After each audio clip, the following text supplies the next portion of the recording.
A blessed day, everyone who is watching. This is Teacher Ida from Trinity College Nabingo.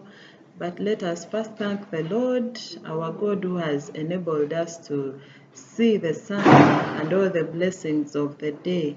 May His name be praised. Dear viewers, today we want to continue with our kings in Israel. Last time we looked at King David and the transfer of the covenant box from Bala to Jerusalem. And then we looked at his plan to build the temple for God, and we see Prophet Nathan coming in and he puts a stop on his plan. But this was not because of Nathan's willing, it was God's message. And we discussed how the prophecies were fulfilled. But today, dear viewers, we want to look at King David and Bathsheba. Bathsheba was a very beautiful woman, and she was married to URIAH, a Hittite, who was in the army of Israel. But I want you to grab your Bible, open the book of 2 Samuel, chapter 11. We shall read verse 1 to 27. And we are going specifically to refer to the war with the Ammonites, and we see what really transpired. So when we look at our Bible in the book of 2 Samuel, chapter 11, verse 1 to 27, we see David sending out the army of Israel headed by Joab, who was the officer in charge. And then they went to war to fight the Ammonites. But David, who was supposed to be the chief in command, stayed at home in his palace. And one day, David was from a nap.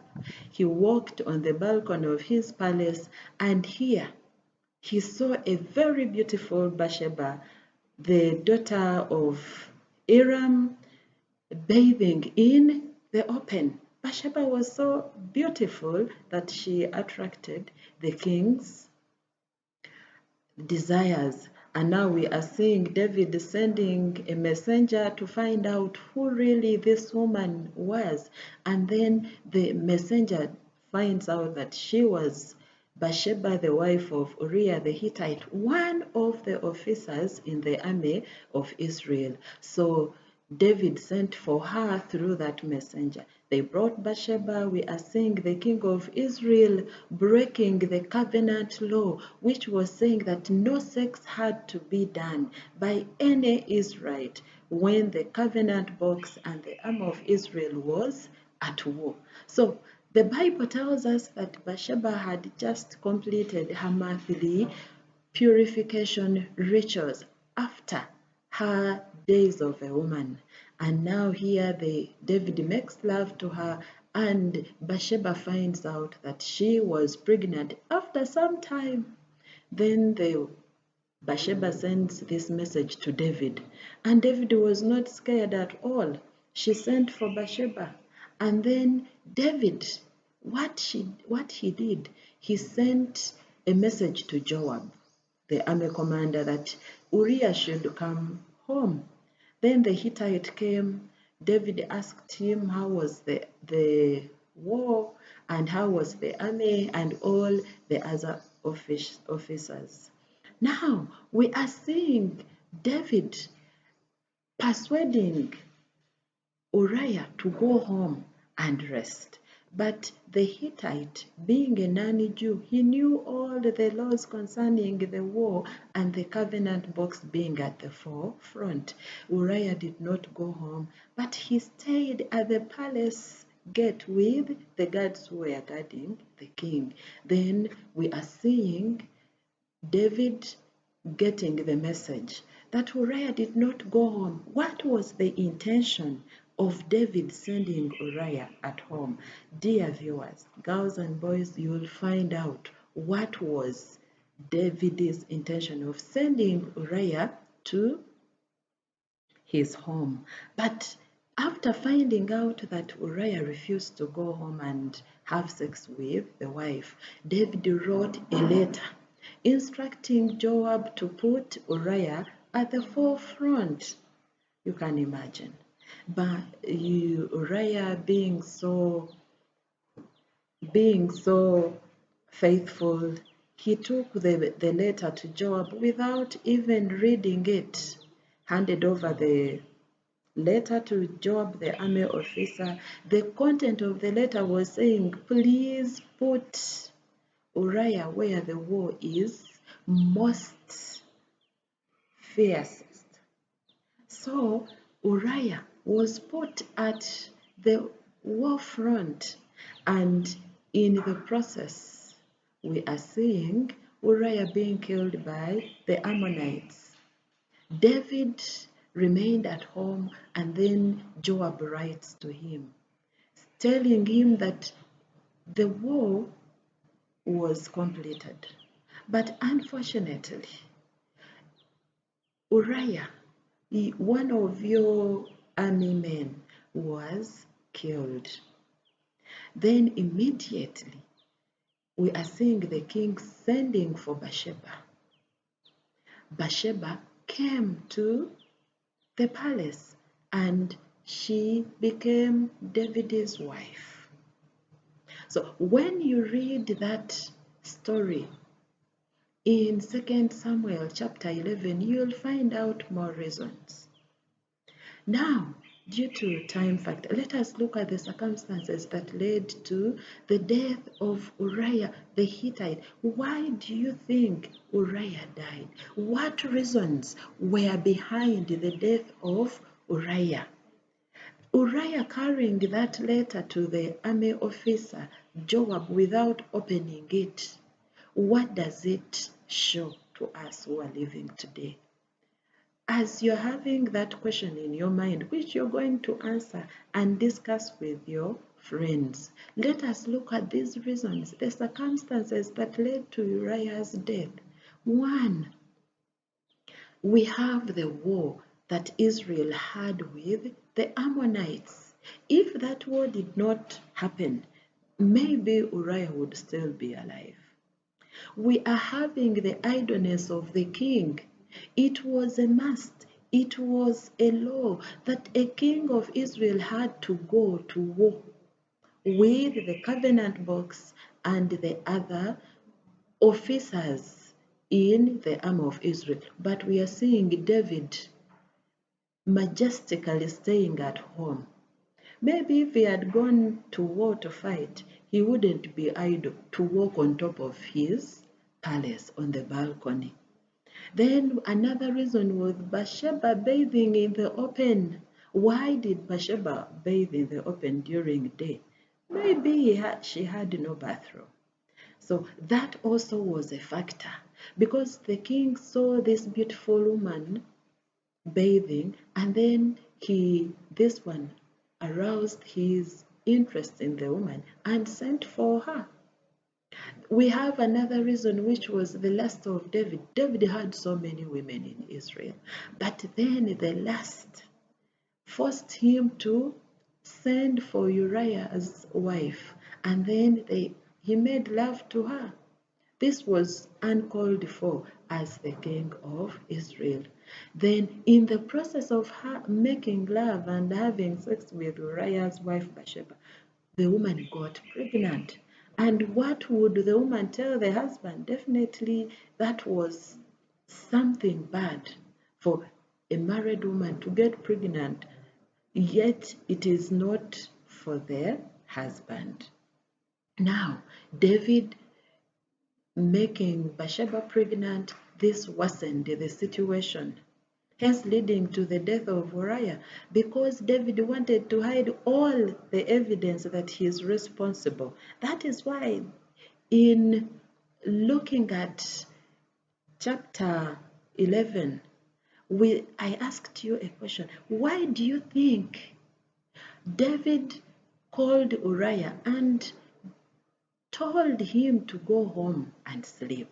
Yet he knew that the covenant box was at home. David had an inner intention of hiding the pregnancy of Bathsheba, such that if Bathsheba went and met with Uriah, Uriah would be forced to own the pregnancy which belonged to the king. So we are seeing this leading to his death. Remember, Uriah refused to go home and stayed at the palace gate with the guards. Then the faithfulness of Uriah to the laws of the Israelites. Uriah was not an Israelite. He was a Gentile, but he was so faithful to the laws of the Jews, and he refused to go home and enjoy his life when the covenant box and the soldiers of Israel were at the forefront fighting with the Ammonites. Then we have the refusal of Uriah to sleep with his wife. That was bad. This one provoked the anger of King David. And then he said, why? This is one of the reasons why David wrote this letter to Joab, and Uriah was put at the front line, hence being killed by the Ammonites. And remember, when you read 2 Samuel chapter 11, the Bible tells us that David instructed Joab that please desert him.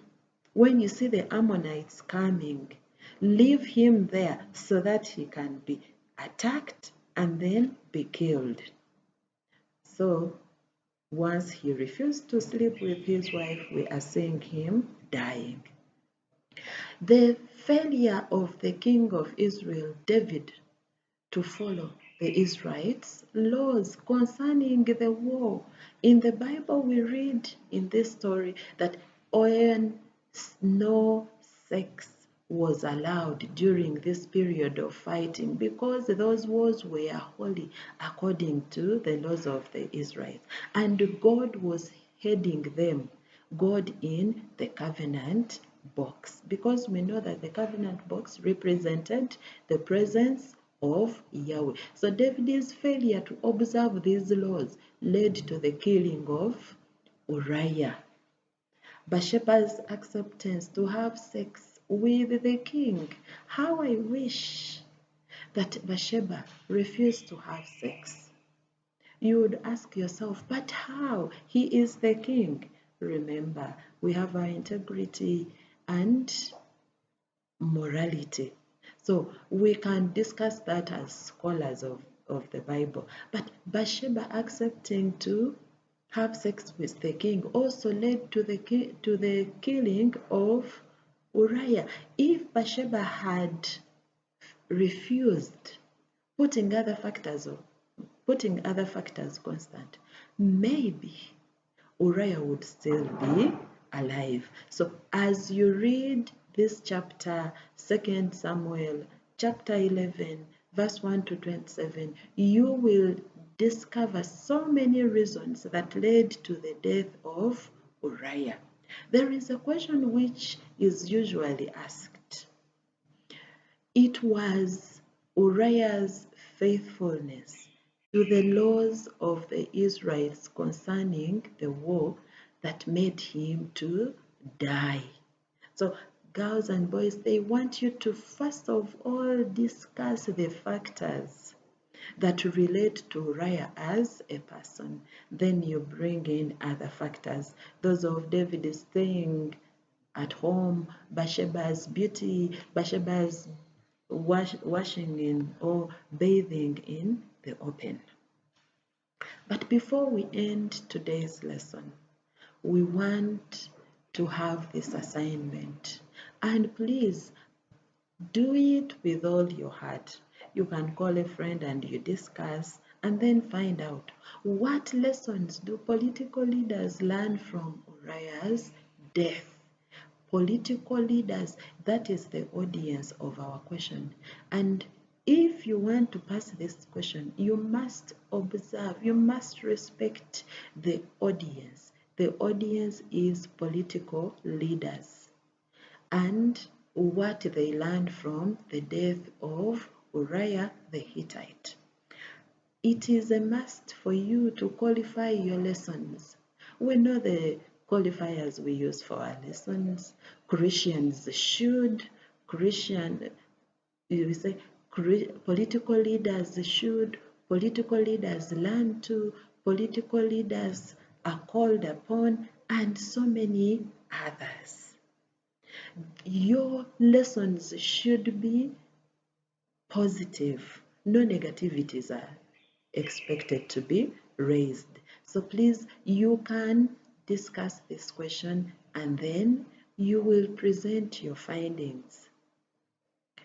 Dear listeners, COVID is real.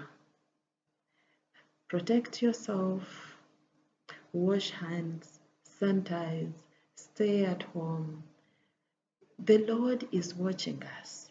He has reasons. When we go to the book of Jeremiah chapter 29 verse 11, the Lord tells us that He knows all the plans He has for us. Plans to bring us prosperity. So continue reading and praying, for God knows why this pandemic is there. Please stay safe, stay blessed. Teacher Ida, and visit our website for more information, www.trecona.sc.ug/e-library. May the good Lord bless you.